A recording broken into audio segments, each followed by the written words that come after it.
Господине Јовановиќ, Народната банка по четврти пат ја зголеми каматната стапка на благајничките записи, таа сега од 1,25 сега достигна 2,5%. Таа е сигнал и за деловните банки да ги зголемат каматите. Парите поскапуваат како кај нас, така и глобално, а паралелно со ова се качува и Еурибор.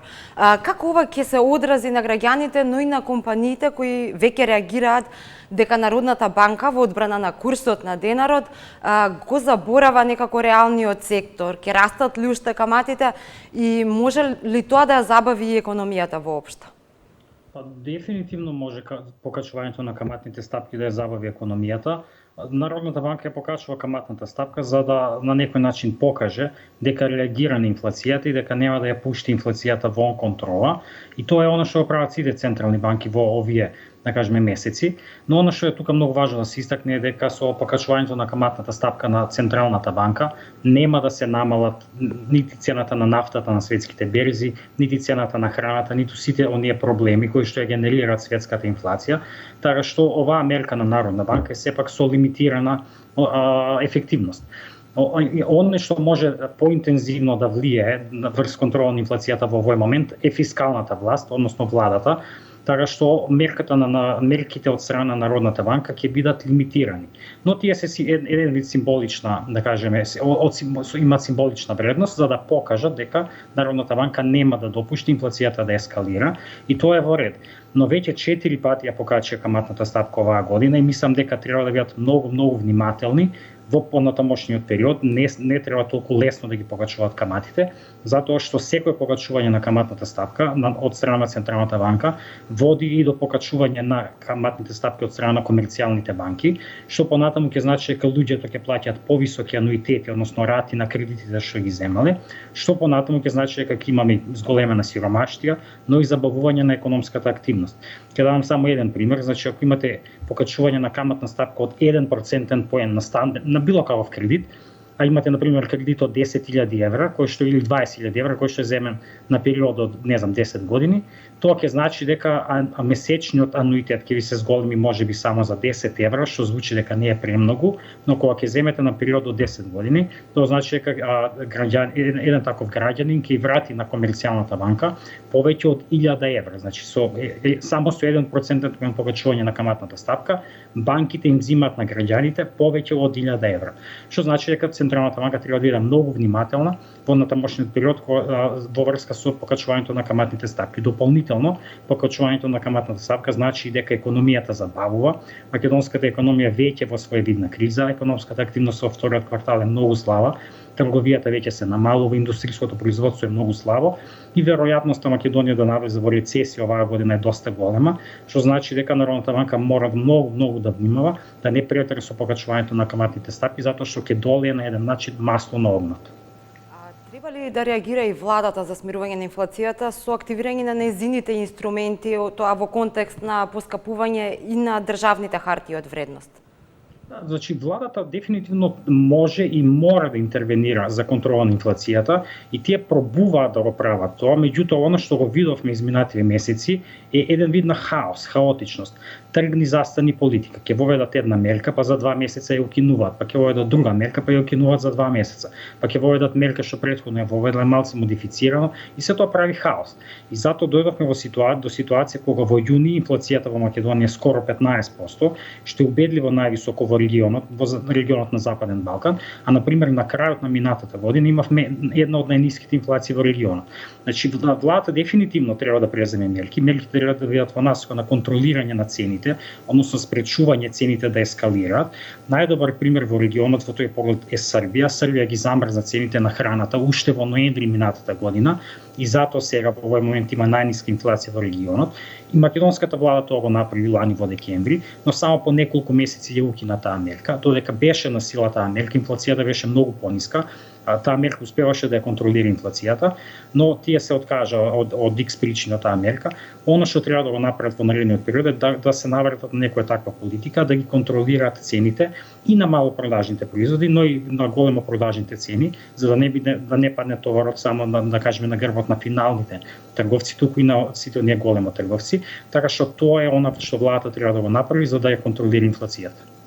И сега кога сме кај кредитите, со ребалансот се планира речиси 1 милиарда евра задолжување, а нема информација ниту колку ќе ни позајми Меѓународниот монетарен фонд, ниту знаеме дека уврзницата е прескапа и секако е и неизвестна.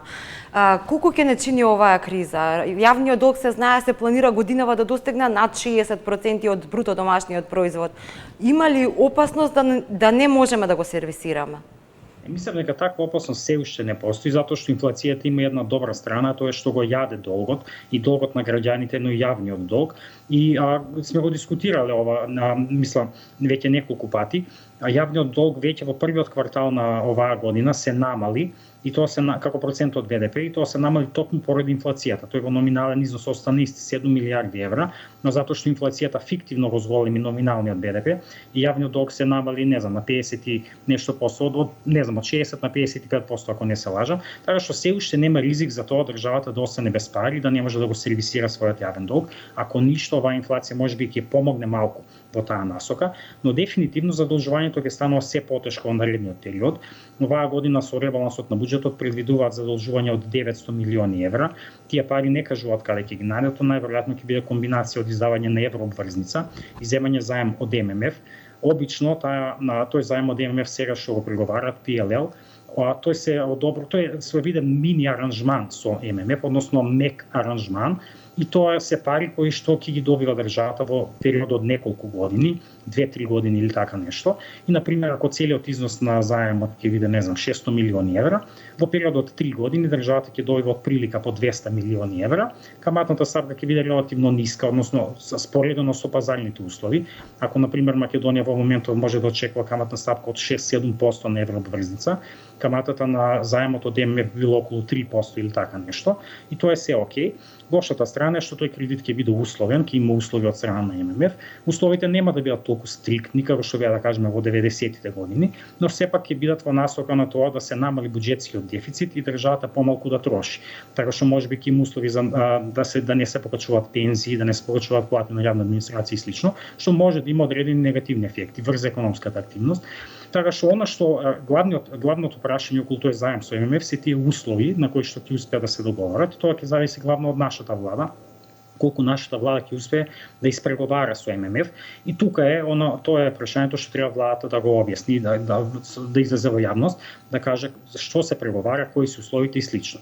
Околу издавањето на еврообврзница, значи тие пари што ќе ги земат од ММФ нема да им бидат доволни, ќе земат веројатно 200 или така нешто милиони евра, остатокот ќе треба да го надополнуваат со еврообврзница. Предпоставувам дека ќе идат со еврообврзница во износ од 500-600 милиони евра. Според условите што се моментално на пазарот, таа би била со каматна ставка од 6-7% во моментов. Ако чекаат уште малку, веројатно каматата ќе биде повисока. Мислам дека тука сгреши владата, требаше да излезе со еврообврзница уште пред неколку месеци кога почна, да кажеме, војната во Украина, затоа што со секој нареден месец каматната ставка се повеќе се зголемува и поради инфлацијата, но и поради тоа што каматните ставки на сите централни банки се зголемуваат. Така што мислам дека владата веќе сгреши со тоа што не издаде еврообврзница пред 2 месеца. Да го направише тоа, тогаш ќе добиеше 1-2% поен пониска камата. Ако чекаат уште некој месец, веројатно каматата дополнително ќе скока, но во секој случај може да очекуваме дека ќе имаме ново задолжување со еврообврзница со каматна ставка што ќе биде доста повисока од она што го зимавме изминатите години. Така што дефинитивно ни предстои период на да кажеме потешка фискална позиција, во смисла дека државата нема да може толку лесно да се задолжува, и тоа е уште еден аргумент повеќе дека ќе морат да размислат за враќање на прогресивниот данок, затоа што ако сакате да инвестирате во државата, а не можете тие пари да ги најдете од задолжување, единствениот начин е преку ночење на богатите. Македонија се уште има простор за такво нешто и оставено е целосно во дискреција на оваа влада дали ќе сака да го направи тоа или не. Во моментов имаме висока инфлација, таа уште ќе расте, имаме поскапа струја, ризик постои за снабдување од неизвестност, за снабдување со енергенси, тешко ќе се доаѓа до храна, таа ќе биде се поскапа. Мерки за помош речиси да нема, планирани се само 76 милиони евра со ребалансот. Практично не чекаат тешка зима. Што би им препорачале на граѓаните и компаниите, како да ја преживеат? Ја мислам дека не треба да даваме препораки за граѓаните и компаниите како да ја преживеат зимата. Тие знаат како се преживува. Впрочем, сите овие 30 години тие само тоа прават. Тие не знаат како да живеат, тие знаат само како да преживуваат. Пораките треба да бидат упатени кон креаторите на политики, пред се кон владата и кон министрите, и тие треба да почнат да размислуваат за обичните луѓе, за сиромашните, ба и за малите фирми, кои што се оние кои што ќе бидат погодени од оваа криза, а не само да мислат на големите фирми, на богатите, како што го прават тоа изминатите сите овие години, не само оваа влада, туку и сите останати влади. И она што треба да го направи владата е прво и основно да покаже, да им покаже на граѓаните дека се грижи за нив, дека нема да ги остави на цедило, дека ќе направи се што може да направи за да спречи една голема криза. Тоа треба стално да го кажуваат во јавност, но и да преземат мерки. Мерките мора да бидат прво во насока на контрола на инфлацијата, она што го кажав, а второ во насока на заштита на доходот на луѓето, особено на доходот на сиромашните. Мора да се покачуваат платите, ако не се покачуваат платите, луѓето ќе тонат во сиромаштија, цените скокат, ако немате повисоки плати ќе гладувате, нема друга алтернатива.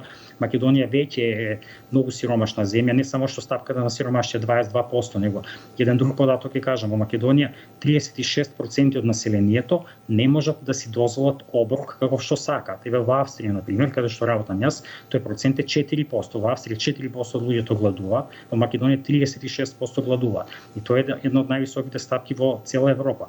Во таква ситуација вие да не ги покачувате платите како што не сака да направи оваа влада, е практично одење против народ, односно вршење на некој начин криминал врз народ, криминална активност врз народ. Така што мора владата да направи нешто за да ги покачи примањата на луѓето, особено најсиромашните. Мора да ги зголеми социјалната помош, сите оние други дополнителни мерки, да воведе специјални мерки за заштита на сиромашните, затоа што ако не го направи тоа, сиромашните се повеќе ќе осиромашуваат и ќе ме се повеќе сиромашни. Така што не се граѓаните оние кои што треба да прават сега нешто во оваа криза, туку тоа се политичарите и креаторите на политиките кои што треба да покажат дека работат за граѓаните, а не само за свој личен интерес или близо интерес на нивните блиски бизнис пријатели. Господин Јовановиќ, ви благодарам за разговорот. И јас на вас.